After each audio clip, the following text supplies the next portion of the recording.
What we saw in 2025 is that slower didn't necessarily mean weaker.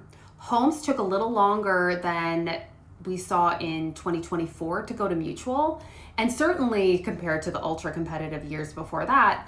But prices really kept up. The median home price rose from 925 in 2024 to 975 in 2025. So sellers have become more comfortable being okay with homes being on the market a little longer than a week. And of course, homes that were really prepared well, priced well, sold at list regardless of whether it was within 5 days or 15 days. Rates did help also. We saw about a 1 point drop from the beginning of the year to where we closed in December to as low as the high fives. So that certainly brought a few more buyers back. And as we've started 2026, we're seeing that out in the market. Three neighborhoods that did extremely well in 2025 and blew past their performance of the high highs in 2022 are Madison Park.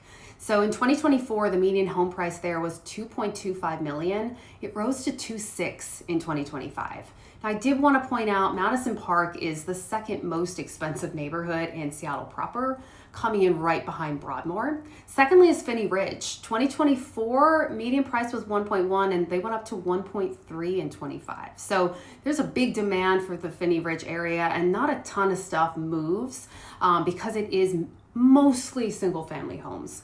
Third is Maple Leaf, going from 930,000 to 1.06.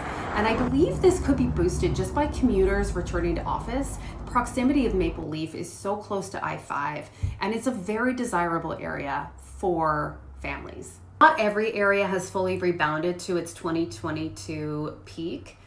And that includes places like Ballard and Capitol Hill and even Blue Ridge. Now, Ballard and Capitol Hill are very similar in nature. They both are predominantly driven with townhomes and condos. And so some of those single family homes that once existed are being replaced. But more importantly, these areas are very, very vibrant. And so it's a particular buyer looking to live in these places.